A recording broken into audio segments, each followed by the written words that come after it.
All right, Shalom. First and foremost, I would like to give all praise and glory unto Yahweh, Bahashem, Yahushua, Bahashem, Kakadash. Double honors unto the apostles and the elders, GMS, who rule well, teach well, being great examples to our younger brothers, and peace and blessing, salutations to the hopeful lake out there pushing his word in truth and in sincerity across the four winds in the name of Yahweh, Bahashem, Yahushua, pushing to get up out of here. Shalom to the hopeful lake, the believers, the listeners, from that came back to the obedience of the scriptures through faith in Yahweh Bashem Shai. What I want to get into, all right, this morning, was learning from Tobit, and also a salvation mindset, and I want to harp on learning from Tobit, because when you read the book of Tobit, Tobit is a great example of an Israelite man, who embodied, okay, the scriptures, when it came to charity, when it came to brotherly love, all right, towards, his people. And not only his people, but the believers, you know, like those that was upright, you know.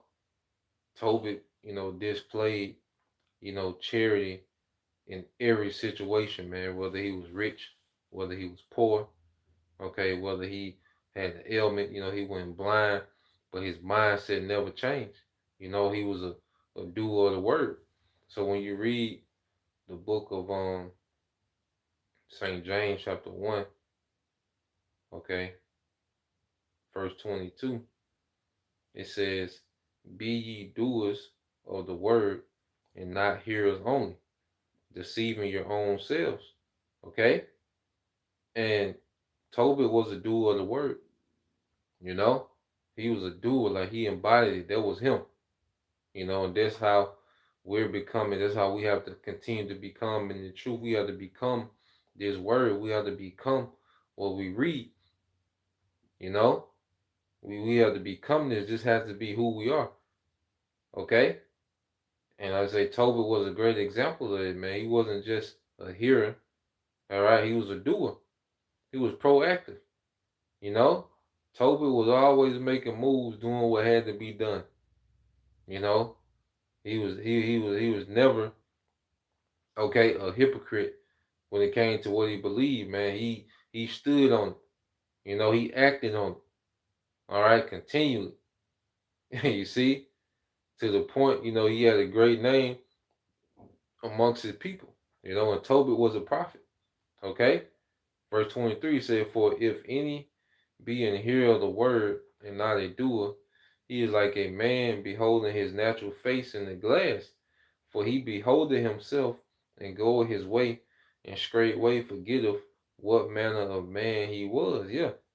Because if you're just a hearer of the word and not a doer, they compare, James is comparing it to you looking in the mirror, because while you're listening to the word, you have this vision of what you should be doing in your mind. Like when you stand in the mirror, okay, and you see a vision of yourself, you see a vision of something, okay, you see a visual. So as you're hearing the word, you're visualizing what you're supposed to be doing, okay. But if you leave off from hearing the word and don't do it, it's just like you left that mirror. That visual is gone. You know, we're supposed to be constant examples of what we teach and what we preach. That's why Yahweh Shah said this. Well, the Apostle Paul, so like it. Um, see if I can find it.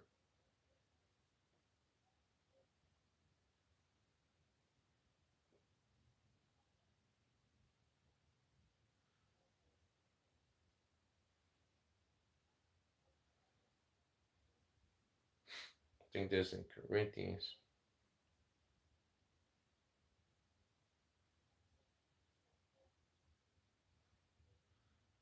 Let's see.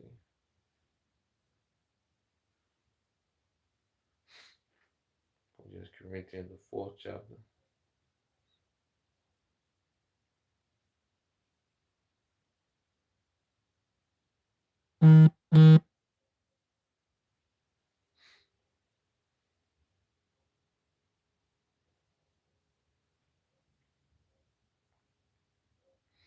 This is 2 Corinthians 4, Okay, and 8 it says, "We are troubled on every side, yet not distressed.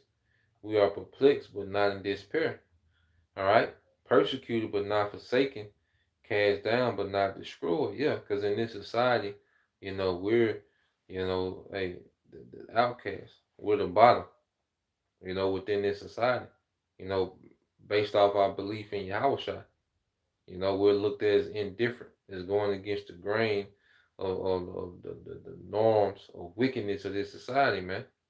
Okay, and it's gonna get worse. All right. It said always bearing about in the body the dying of the Lord Yahweh Shai, that the life also Yahweh Shai may be made manifest in our body. Okay?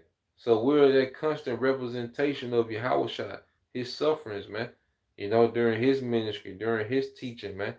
Okay, the way he was looked at, the way he was ridiculed, the way even our own people lie on us, you know, defraud us, okay, make us out to be something we're not. Shai had to go through that, man. So we have to bear that with integrity, man. We still gotta do what we gotta do for our people, man. Okay? We still gotta have integrity. We still gotta teach. We still gotta wake up with the mind of a servant, just as Yahushua did, man, through all his afflictions and all the resistance that he got. So we're bearing, the suffering of Yahushua in these bodies, man. Okay? And you seen Tobit, man. Hey, he was always on the front line with it, man. No matter what the circumstances was. Okay? I'm say he ain't make excuses about anything, man. As what he did, you gotta understand, those Assyrian kings was extremely tyrannical, man. They was famous, all right, they was infamous, okay, for torture tactics, man. Okay? But Tobit didn't care, man. It was about righteousness, man. It was about standing for the right thing. You know? Tobit was unmovable, man. And the scriptures tell us in these times we're gonna have to be unmovable, man. You know? 1 Corinthians 15 and 59 said, "Therefore, beloved, my beloved brethren, be ye steadfast, unmovable, always abounding in the word of the Lord. For as much as you know that your labor, all right, is not in vain in the Lord." Okay? So the scriptures instruct us to be unmovable, man. You see?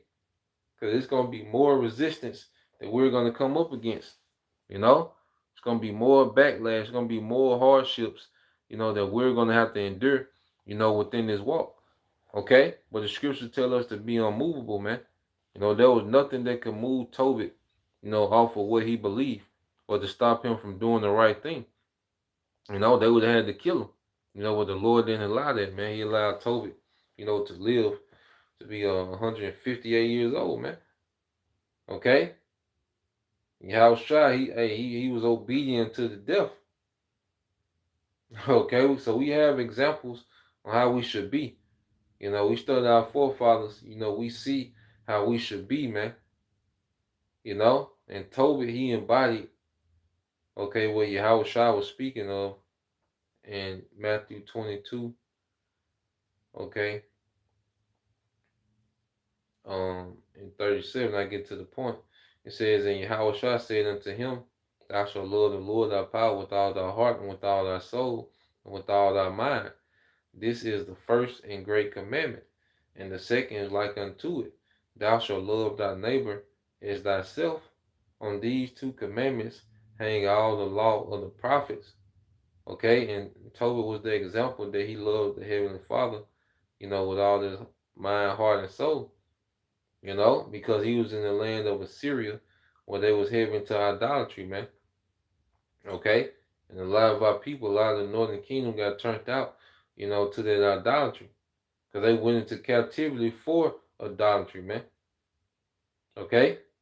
But Tobit, he stayed faithful to that way. The scriptures say that he didn't eat, okay, of the meat of his captivity, man. Okay, he didn't partake, okay, in the traditions of his captivity, man. He stayed faithful to the way. You see, and he was unmovable. Okay, in the way that he his brethren, okay, that was being slaughtered by the Assyrians, he loved his neighbor like unto himself, man. And that's why you seen Tobit would always receive favor, man. Even in affliction, Tobit received favor, man. Okay, so let's go from there because now we're developing a mindset. Because see, the way Tobit moved, you can tell, he didn't care about his life when it came to doing the right thing. You know, he didn't care about his life.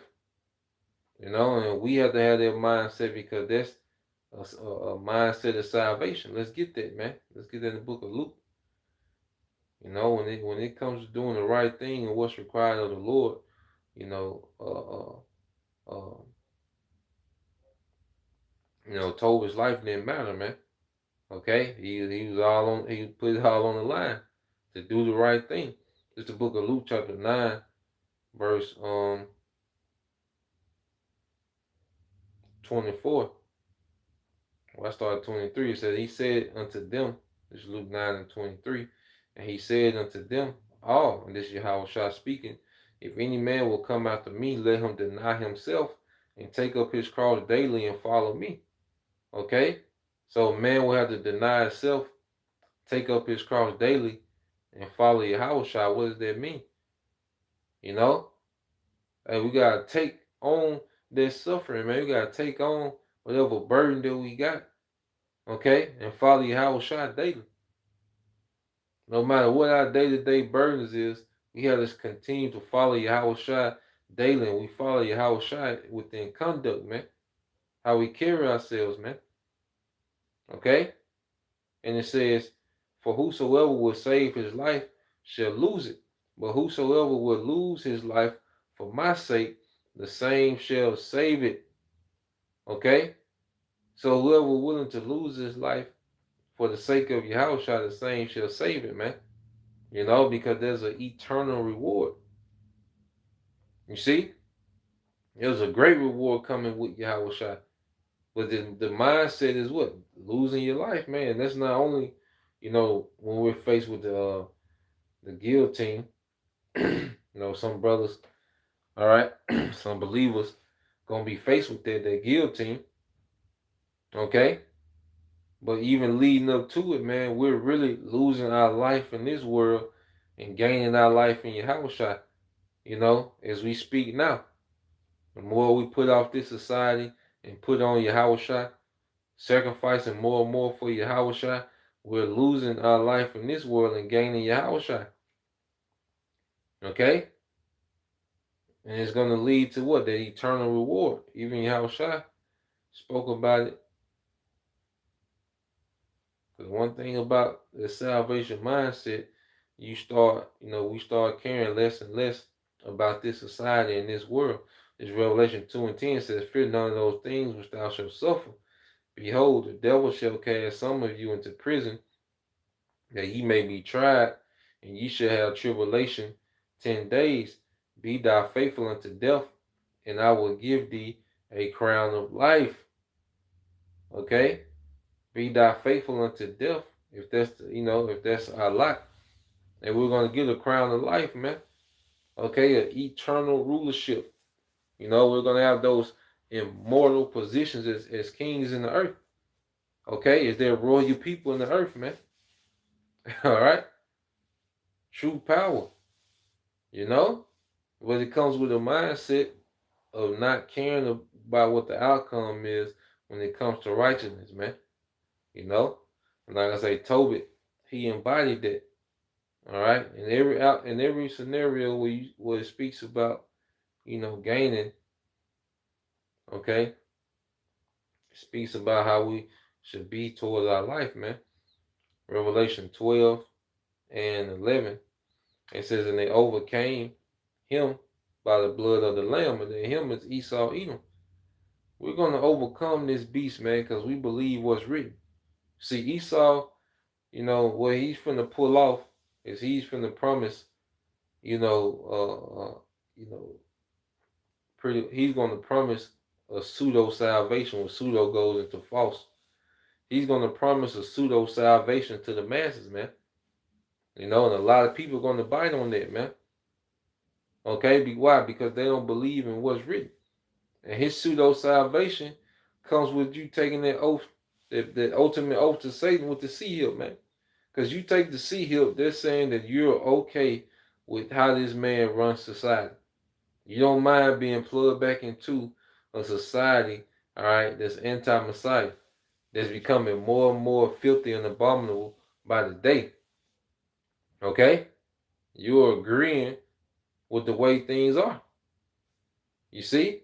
If you take that seal, that means you love your life in this society, okay, more than you love what's promised.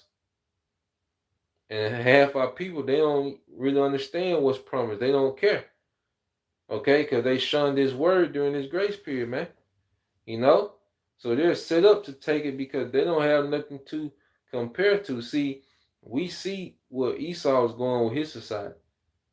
Okay, we see where he's going. All right, to an absolute horror house, man.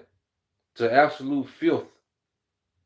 Okay, more oppression, more slavery, more destruction of the earth.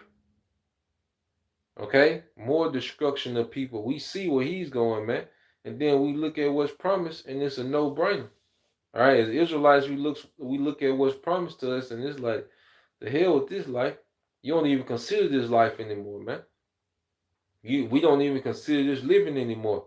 You know, we do. You know, we make our daily bread, but really, all our joy comes from within Yahweh around the brothers. You know, you might have a family that believe. You know, and your joy comes from that. Outside of that, man, it's really nothing. You know, it's really nothing that you crave or that you know that you can't do without. Outside of Yahweh in this society. That's why I say they hate it. When you read it, you read it again. Revelation 12 and 11. It says, and they overcame him by the blood of the Lamb and by the word of their testimony, and they love not their lives unto death, man. Okay? Which means if it came to death and trying to save our life in this society, man, for the sake of righteousness, man, nah, man, we will take the death for righteousness, man, than to bow down to wickedness, man. Okay?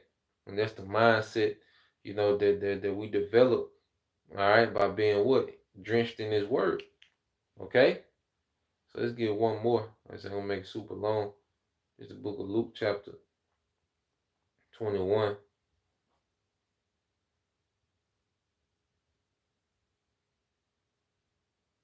verse 24. And it says, and they shall fall. Also, like, no, this is Luke 21 and 34. So, like, it says, and take heed to yourselves, lest at any time your hearts be overcharged with some fighting and drunkenness and cares of this life, and so that they come upon you unawares, you know? So we can't get entangled, all right? We cannot get entangled with the affairs of this life, man, you know, and be distracted, you know, and so occupied with things of this world, all right, that it takes our mind off the salvation that's to come. It takes our mind off the prize, man, you know, off the victory over this beast. You see, because brothers got things, man, like, and when the Lord has people, you know, that he's reserving to destroy, he has them in a mindset to not to care about the word and to care about their current situation, man. There's people that their mind is all into this shit, man. They don't care about where the money is going. It's going digital. It's gonna be programmable. They don't care about those things, man. Okay?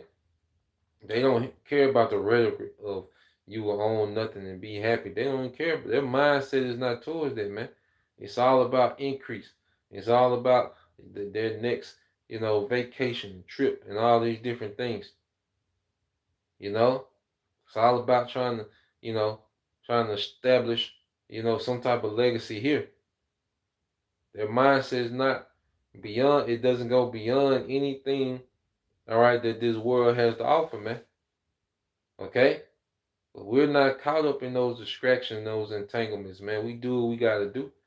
Brothers and sisters got, businesses and, skills, okay, where we use this world but don't abuse it, okay? But it's going to come a time where we're going to have to completely let these things go, man, and walk away from it, you know, with the expectation of deliverance, with the expectation of a kingdom to come, okay? You see? Yeah, man. A lot of times you're going to be an outcast and a loner, okay, in this truth. You're going to be by yourself, you know? But hey, that's why you have to take that time for self development and growing in this word, man. One thing about being by yourself, you have time to work on yourself, man. You really have time to pour into yourself. You really have time to listen to brothers and let brothers pour into you, to read, let the words pour into you, man. To work on things, especially as a man. As a man, when you're by yourself, man, you just have this, you know, opportunity to really build yourself, and develop yourself, give yourself fully over, to the word, you know. So the Lord will have, particular men in their positions for a time period, man, for their self development, man. You know, verse 5 says, "For as a snare shall it come on all them that dwell on the face of the whole earth." Okay, and it's gonna be a trap. Okay, people are gonna be trapped, you know, because they're just going along to get along. Because Esau is gonna gradually work people into this CBDC. He's gonna gradually, all right, work them into this new world order system. He already has people with their new world order mindset. Do as thou wilt. Okay? And he's just gonna keep gradually working people into this thing, man. And then guess what? The trap is gonna close. They're gonna be snared into it. Because they don't have a mind beyond this place, and they don't have a mind to consider who the enemy is, what's going on. So a lot of Jake, you know, they really don't know. They don't even know what an Edomite is, man. Okay? They because Esau does a great job of indoctrinating, the youth, okay, to where they don't care about anything but what's right in front of them on their screen, man. Okay? Verse 36, it says, "Watch ye therefore and pray always that you may be accounted worthy to escape all those things that shall come to pass and to stand before the Son of Man." Okay? To stand before the Son of Yahushua. And that's the ultimate goal, man. you know? You want to stand before Yahushua, man. Well, it's about being a doer of this word, man. Letting this word become us, man. Become who we are, man. You know? Like I say, learning from Tobit. Like he embodied the scriptures, man, when it comes to brotherly love. Okay? And then he had balance to where he was only dealing, with those that feared Yahweh Bashim al Shah. You know? So yeah, I just want to put that out there, Lord will. This was edifying this morning. Till next time I say Shalom. Kwam Yashala. Abab Abab DTA soon. Shalom.